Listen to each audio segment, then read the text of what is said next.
As a Christian, I understand the purpose of prayer in my life. But as I have matured over time, I look back, I reflect at my life in terms of my prayer life. And I don't think that for a long time I knew how to pray according to God's will. And this is what I mean. Before my marriage, I don't remember what I prayed. In terms of my marriage and family, I don't remember that prayer at all. At times I wonder whether I actually did say any prayer about that part of my life. And when I think about when I got married and we hit the difficult parts of that marriage, the kind of prayer I said today when I look at it is a kind of prayer that I call reporting your spouse to God in prayer, where you go before God and you're pointing out the things you'd like to see different. God, help them to see this, help them to be sensitive to this matter, help them to understand this, and on I would go. When I look at that prayer now, I think it is a very selfish prayer, because what was the purpose of that prayer? The purpose was that God would fix this other party so that I be happy, so that I would have it easy in that marriage. And is that really what God's purpose is for a marriage? Does he just bring us together for the purpose of making us happy, or is there a bigger plan? This day, I believe that marriage is bigger than any one of us. Marriage is bigger than the couple or individual, parties in that situation.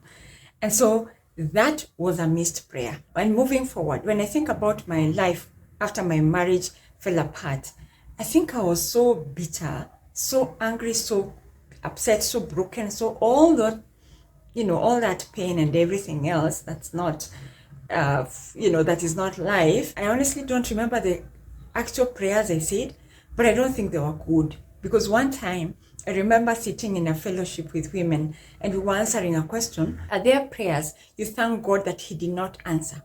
I remember I was still freshly separated, freshly out of my marriage. And yes, I remember answering to the affirmative and saying, yes, I thank God that there are prayers he did not answer.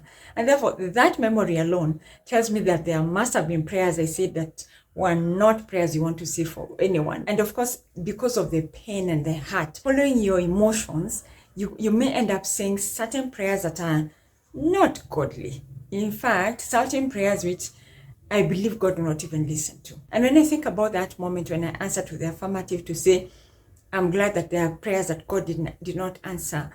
When I think about the intention of those prayers that I was glad that God did not answer, they most likely would have been prayers that were vindictive, prayers that would cause the other person to feel pain and to be punished and that kind of thing. What is that motive? It's not even a godly thing. I mean, God is all about forgiveness and about love. And so there's no way God is answering that prayer. It's coming from a very bad place.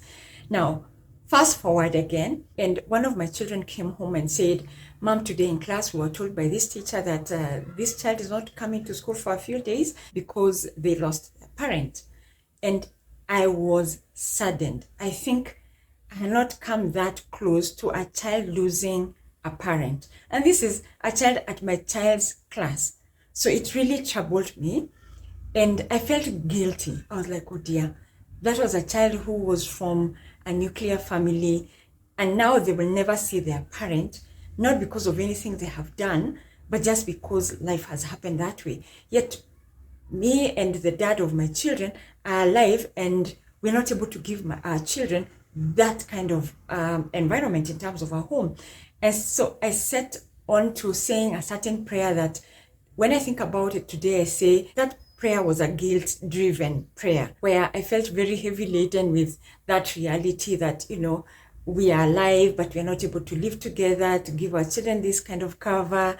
And yet he is a child who was enjoying the two parents. And I was really guilt-ridden for a while there. And I started praying. And I was praying for the father of my children.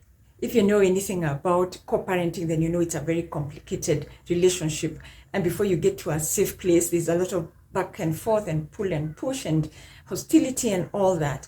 And so I started breaking that space. But what is the motive here of this prayer? I'm praying that what? That nothing happens to the father of my children, so that what? that he doesn't get sick. So at what? What exactly is that motive? And so I went on praying, and in the process, I would meet people who don't pray for their ex-spouses, and I would challenge them to pray. And I felt really righteous, like, oh, I actually pray. I pray for this person. And I thank God that He's full of grace, because He allowed me to continue to mature even in my Christian walk. And as I continued to spend time with Him and to experience Him, I started realizing that the kind of prayer I say was one which will still qualify as a selfish prayer. Because then I'm praying that the pain I had that child go through, that one whose parent had died, is not a pain I would want my children to go through. And so let me pray that their father is safe, that their father has a long life, that he's in good health, that he does not find any disaster or any trouble. Let me pray in that regard, so that my children are safe from that kind of pain, and so that I also don't have to carry the burden of helping them and dealing and comforting. And so at the end of the day, does that come back to me as a selfish prayer? I started wondering, what is the motive of my prayer? And yes, there's need to say those prayers, because we petition God for long life and good health. Those are things He has asked us to do, and we will, and I continue to do. But with time, as I matured, fast forward again, and about 4 years ago, I was doing a certain study with some ladies from church, and we happened to look at Psalm 119. And if you know anything about Psalm 119, is that it's the longest chapter in the Bible. It's such a long portion of the Bible, but it is well partitioned into small parts of about sections of 8 verses. When I started reading Psalm 119, at about the third portion of that psalm, I started struggling with what the psalmist was saying to God. And I kept wondering, how am I to say these words? How am I to say these things? That, oh Lord, I delight in your instruction. Oh, I am quick at responding and obeying. And I found myself struggling with those words and thinking, I cannot say these words. I cannot say this which I considered our prayer. I cannot say this prayer to God and mean it. And while in this place where I'm still struggling, where I'm still bitter, when I'm still annoyed, when I'm still struggling with a few things that I was beginning to see. And it was by God's grace that He stopped me and just caused me to reflect and for a moment go back and see, I need to offload people who I have not forgiven in my life. And therein, the father of my children came up as one of the main people that I needed to forgive. As I thought about myself forgiving him and letting it go, God put it in my heart at that moment that I need to ask for forgiveness. And that almost startled me. Because honestly, for the longest time, I had seen what I had done wrong over time. I had started this journey of reflection pretty early. So I had seen things that I had done wrong.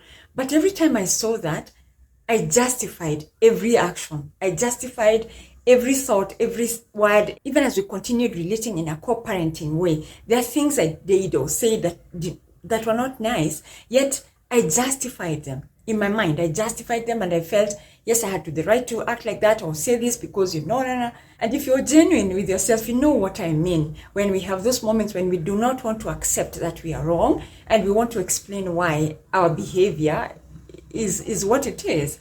And so I had started seeing that, but never had I thought that I need to stop and ask for forgiveness for the things I ever said, for the things I ever did, for the things I said in his hearing or out of his hearing.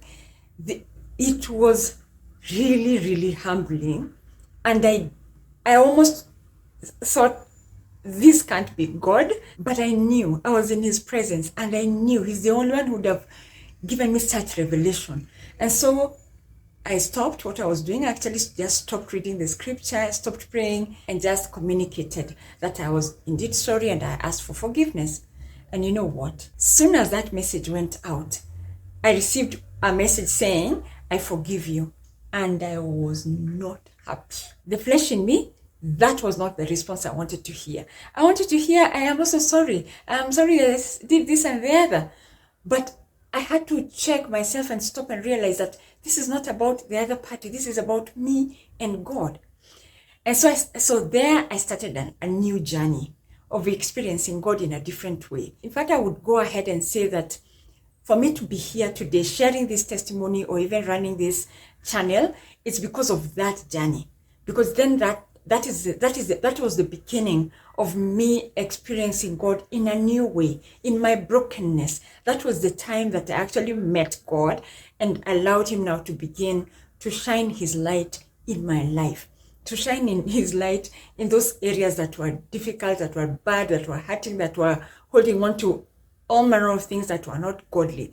And so there I was. I started a new journey with God, and that caused me to begin to say a different prayer. And this is the prayer I have said now over the last 4 years, asking that God would preserve him, asking that God would keep him in his fold, asking that God would be kind to him, that he would be good to him, that he would give him favor, that he would... The very prayer I say over my children, the very prayer I say over myself is the same prayer I say for him. And that doesn't mean that we have not had difficult moments. As I have stated before, co-parenting is a complicated relationship. And so though we have had our moments, our ups and downs, my prayer has continued to be. Because then every day I say a very passionate prayer over my children. Every day I say a very passionate prayer over my life. And in that case, I say a very passionate prayer over his life. And that is regardless of what is going on in his life. Because he is part of my family. He is the father of my children. Nothing will change that.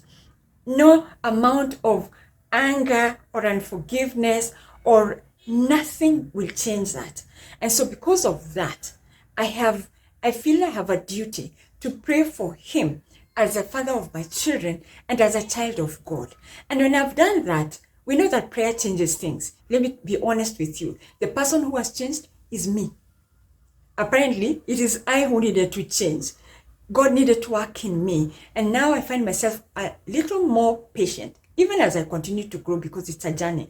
I find myself a little more patient because it becomes hard to pray and plead with God over someone's life and turn around and be nasty and be disrespectful it is very hard, because then, unless you're not being genuine.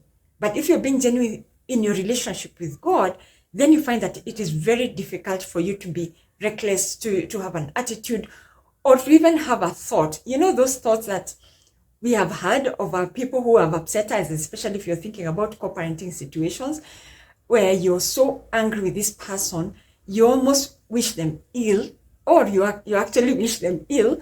And I have been there. And so it becomes very hard for you to take a position like that and maintain a relationship with God.